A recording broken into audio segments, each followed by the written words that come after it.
Hi there, I'm Selena. You know, most families celebrate birthdays with cake and candles.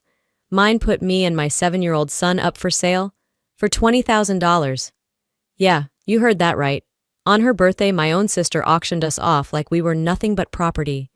But what hurts more isn't that night. It's everything they did before that. They took my home. They stole my father's will. They tried to take my son away. And the worst part? They almost made me believe I deserved it. But what they didn't know is how far I was willing to go to protect my son.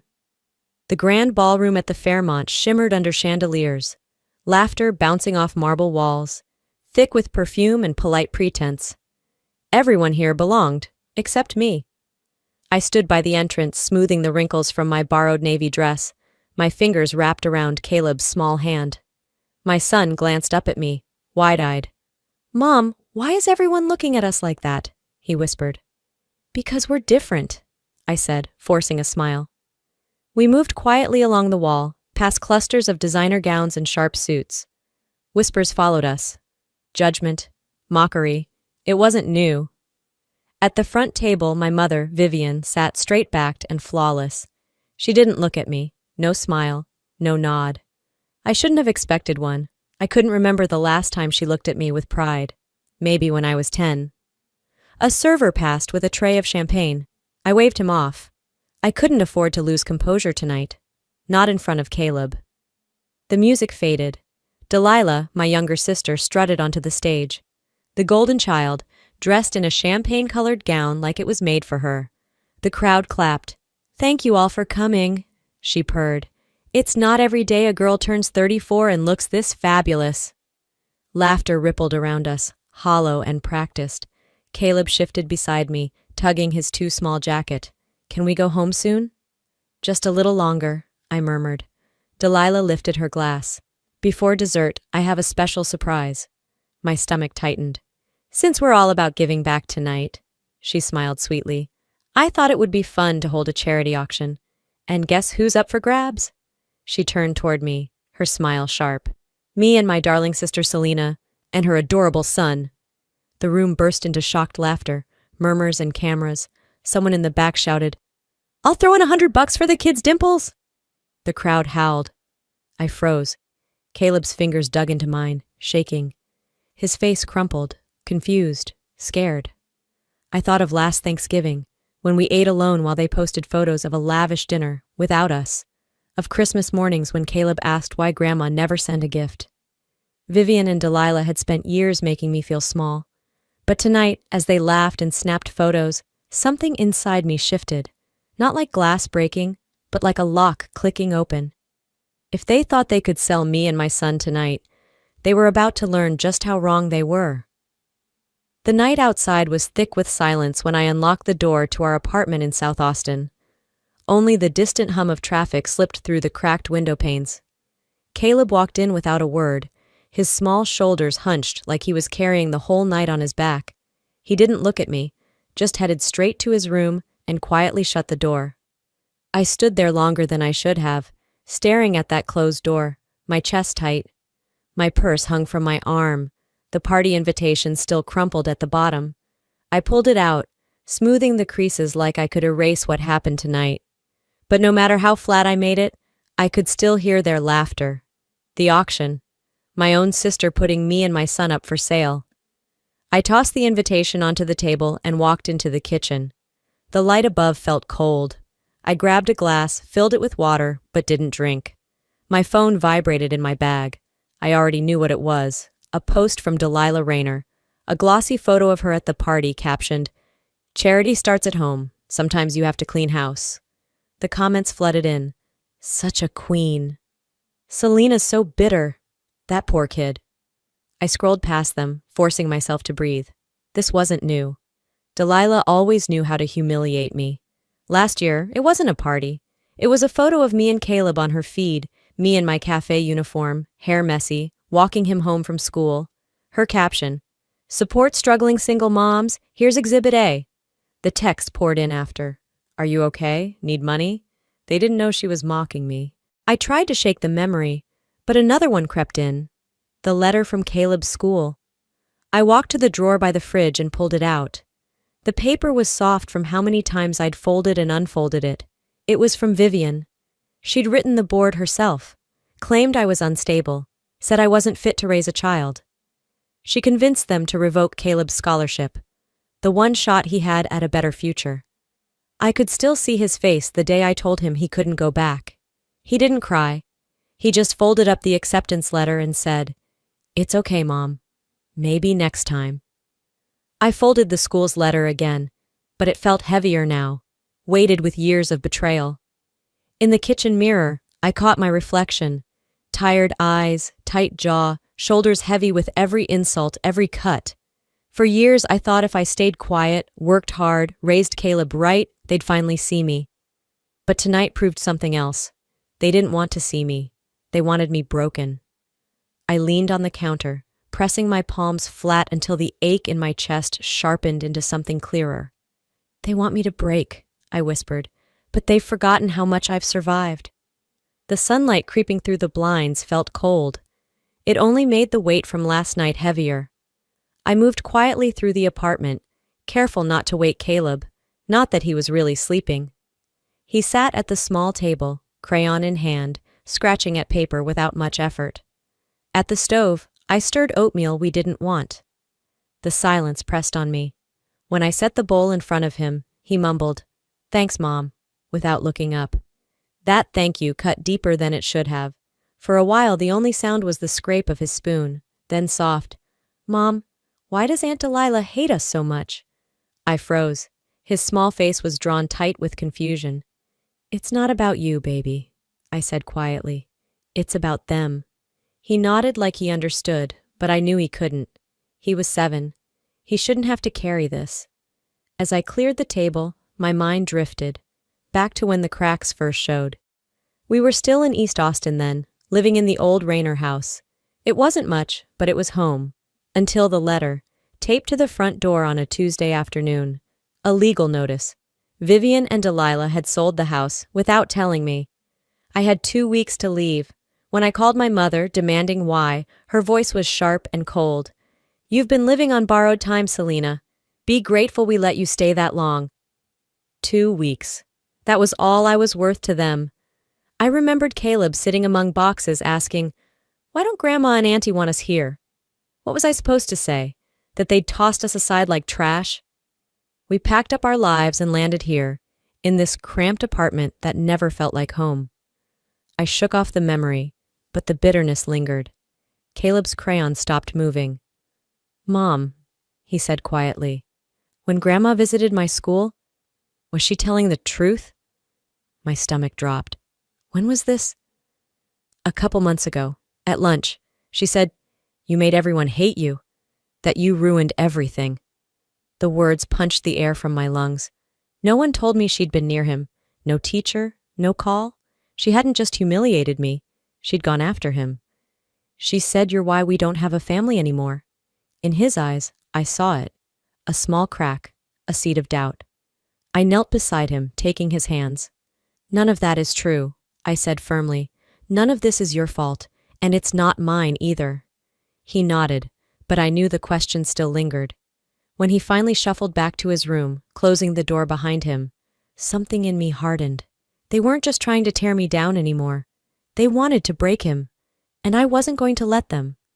I wiped my hands on a dish towel, letting the silence settle before I whispered to the empty kitchen. "If they want a war, I'll show them how a mother fights." 2 weeks had passed, but the weight in my chest hadn't lifted. Each morning felt heavier, each night a battlefield in my head. But today felt different. I stood outside the tall glass doors of Graham Weston's law office, the Texas sun glaring off the polished windows. The city bustled around me, but inside, I was still and sharp. When I stepped in, the cool air smelled faintly of paper and coffee. Graham was already waiting behind his desk, suit crisp, expression serious. "Selena," he greeted, "come in. I think it's time you knew what they've been hiding." I sat down, my hands tight in my lap. "Whatever it is," I said quietly, "I'm ready." He slid a thick folder across the desk. I opened it, skimming the pages until his voice broke the silence. "Your mother and sister," he said, "have filed a petition to void your father's will." My stomach twisted. On what grounds? They're claiming Arthur Rayner was mentally unfit, that he was manipulated, that you coerced him. The lie hit like a slap. My father wasn't weak, I said. They know that. Graham nodded. They're trying to block you and Caleb from inheriting everything. Anger rose in me, hot and sharp. But then he added, what they don't know is that your father prepared a second will. The real one. I'm the executor. I stared at him. What? He nodded. Arthur left 85% of the estate to you and Caleb, including control of Rayner Realty. My throat tightened. Why didn't he tell me? He wanted to protect you. He knew what your mother and sister were capable of. I looked down at the papers, the weight of them sinking in. It wasn't about money. It was about the one person who'd quietly believed in me. For a moment, I saw my father again, teaching me how to balance a checkbook at the kitchen table. His voice in my ear. You're stronger than you know. Even after death, he was still fighting for me. I drew in a breath, steadying myself. So, what's our next move? Graham met my eyes. We can challenge their petition. We have the real will, but it'll get ugly. I nodded. I don't care if it's messy. I want you to send them a formal notice. He raised a brow. A notice? Yes, I said. Tell them I'm done being their victim. If they don't back off, I'll take everything they've stolen, publicly and legally. For the first time, Graham smiled. Understood. As I stood, I glanced out the window at the city moving below.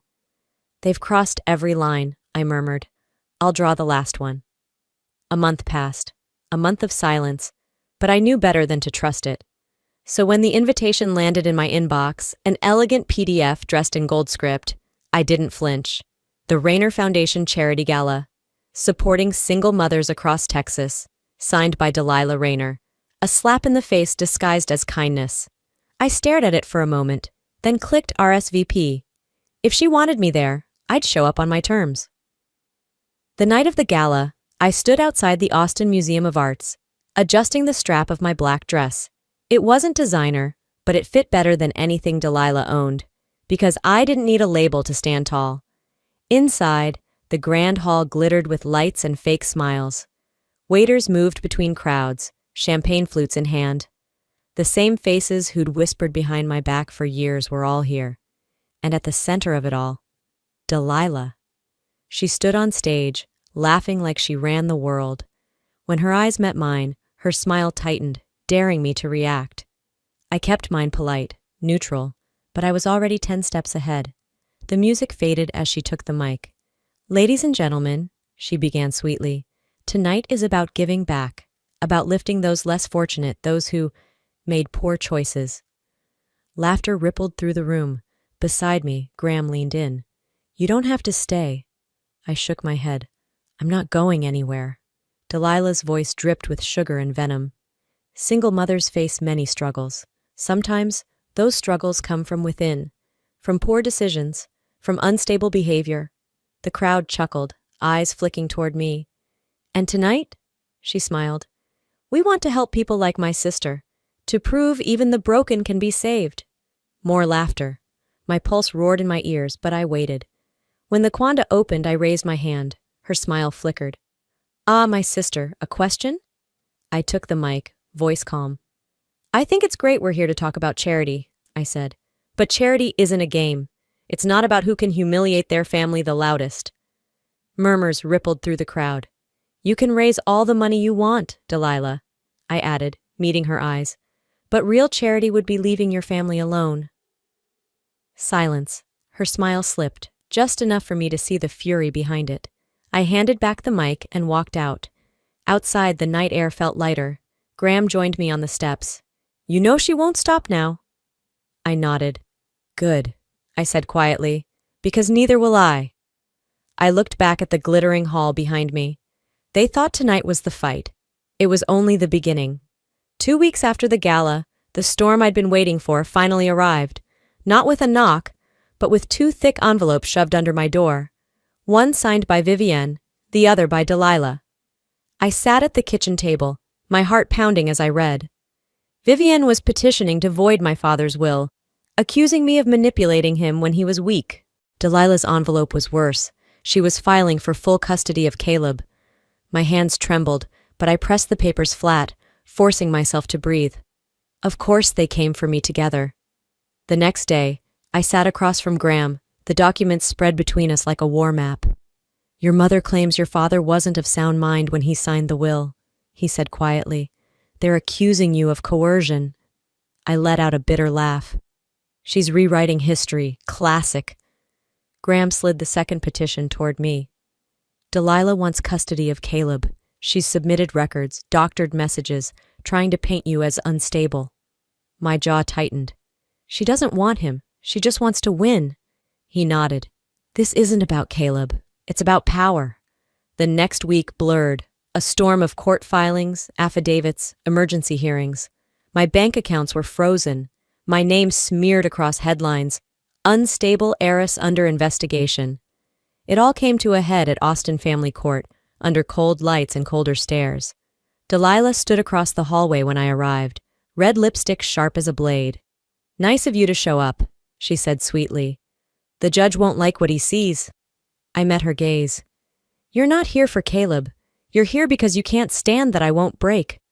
Her smile faltered. "Everyone breaks eventually."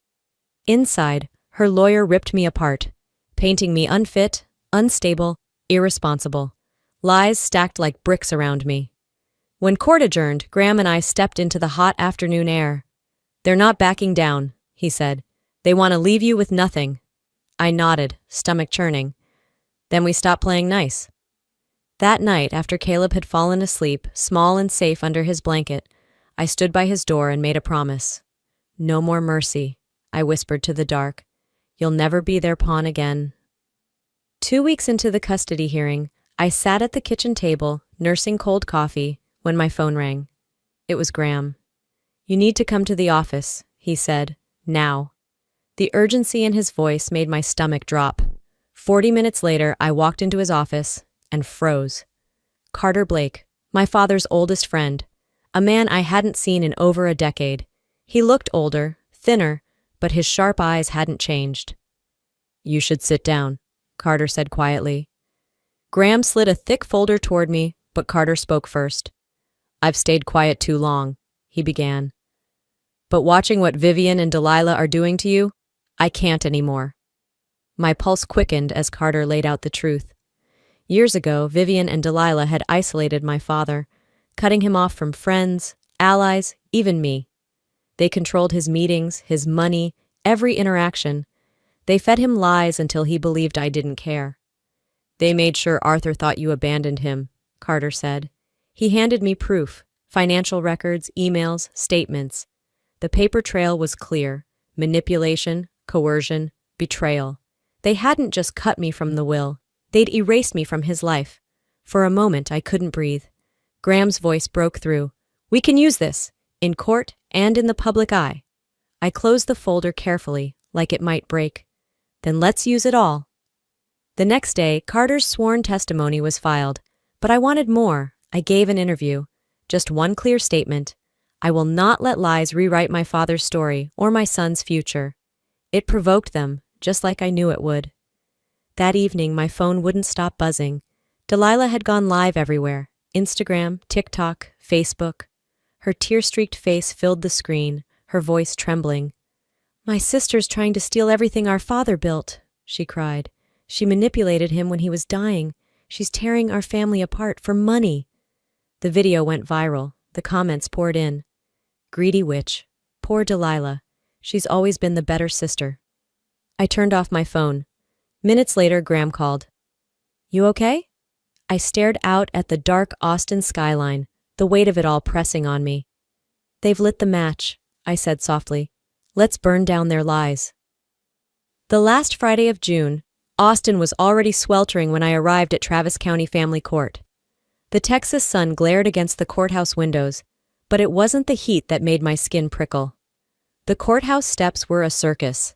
Reporters crowded the entrance, microphones shoved forward like weapons, cameras flashing. I ignored them. Graham walked beside me, steady as ever, and Caleb held my hand tightly.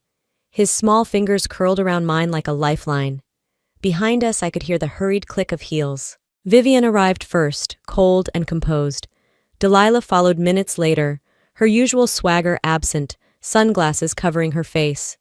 Inside the courtroom, the air felt heavier than the weight of all the eyes watching us. When the judge entered, the room fell silent. After thorough review of submitted evidence, including the original testament of Arthur Rayner, financial records, and sworn testimony from Carter Blake, the judge began, voice even but firm. This court finds no credible basis to invalidate Mr. Rayner's will. A murmur ran through the crowd. My pulse thundered in my ears. The court further finds, the judge continued, that deliberate attempts were made to manipulate Mr. Rayner's estate and alienate Miss Selina Rayner from her rightful inheritance. I glanced at Vivian, whose jaw was tight, lips pressed into a thin line. The court upholds Arthur Rayner's last will and testament, the judge finished. Selina Rayner and her son Caleb Rayner are the legal heirs of the Rayner estate and company assets. The relief that washed over me wasn't sweet. It was sharp, edged with the bitterness of everything it cost to get here. Before I could exhale, the judge shifted papers and continued. Regarding the custody petition submitted by Miss Delilah Rayner, he said, the court finds the petition not only baseless, but malicious. Delilah sat frozen, her face draining of color. The evidence presented demonstrates an intentional effort to undermine Miss Selina Rayner's ability to parent her son. Such behavior constitutes psychological harassment. My throat tightened. The judge looked directly at me. Miss Rayner, he said gently, you are the only parent this boy needs. For the first time in weeks, my shoulders eased. The gavel came down like thunder, final and irreversible. Outside the courtroom, Graham handed Vivian's attorney a formal notice. Accounts frozen, restitution owed. Delilah stood a few feet away, her sunglasses now gone, eyes red-rimmed but not from tears. She approached quietly. Selina, can we talk? I met her gaze, but there was nothing left to say, not after everything. You already said enough, I replied, and so did the court. I turned away before she could answer, walking toward the exit where Caleb waited. The media's shouting followed us outside, but I didn't care. The only voice I heard was my son's as he took my hand. Mom, he asked softly, does this mean it's over? I gave his hand a small squeeze. For now. The September sun streamed through the tall windows of my new office, warm and gentle. For the first time in years, the light didn't feel harsh. It felt earned. On my desk sat a simple plaque, CEO Selina Rayner. Beside it, a silver frame held a photo of Caleb, grinning wide, a front tooth missing, his tiny baseball glove in hand. I traced the edge of the frame and let out a breath I hadn't realized I was holding. 3 months had passed since the court battle ended. 3 months since the noise, headlines, and betrayals faded. But some heaviness remained, not like chains, but like old bruises you forget about until you touch them. Outside my door, my assistant's voice came through. Selina, they're here. I stood, smoothing my navy blazer. Vivian and Delilah waited in the conference room. They didn't look like the women I once knew. Vivian's hair had thinned, streaked with gray. She wore plain clothes now, no pearls or designer labels. Delilah sat stiffly beside her, eyes hollow, lips tight, the shine of her curated life gone. The room was quiet when I walked in. Vivian spoke first. Selina, I know we don't deserve to be here. Her voice cracked, but there was no pretense. I'm sorry. Delilah glanced up, her eyes wet but guarded. I didn't realize how far we'd gone until there was nothing left. Once I would have wanted to scream at them, rage at what they'd done. Instead, I sat down and spoke evenly. I can't forget what you did. I won't pretend it never happened. They nodded. But I can choose to let go of the anger. I slid a folder across the table. Inside were documents securing Vivian modest housing and financial support. Enough to live without fear, but nothing more. There's one condition, I said. You will not contact Caleb, not until he decides he wants to see you. Vivian swallowed hard. Delilah wiped at her eyes. We understand, Vivian said quietly. When they left, Graham stepped in with paperwork in hand. That was generous, he said. It wasn't for them, I replied. It was for me. That night, I sat at the edge of Caleb's bed. He was half asleep, face soft under the nightlight. "Mom," he mumbled, "are we safe now?" I brushed a strand of hair from his forehead. "We've always been safe," I whispered, "because we have each other." Outside, the moon stretched across the Austin skyline. For the first time in a long while, I let myself believe in something simple: peace. Before we end, let me leave you with this, because if you've followed this story, you deserve more than just an ending. For years, I believed family meant staying quiet, shrinking myself, hoping they'd finally see me. But sometimes, the people who should love you most are the ones who hurt you the deepest. This isn't just a story about betrayal or courtrooms. It's about knowing your worth when others try to strip it away. It's about teaching your children and yourself that you are not for sale. Your voice, your future, your dignity belong to you. Now I want to hear from you. Have you ever fought a battle no one else saw? Had to choose between silence and standing tall? If this story spoke to you, drop a or comment, "I'm standing strong" below, and tell me where you're watching from. And if it didn't, tell me why. Your voice matters here. Hit subscribe if you want more stories that remind you of your own strength.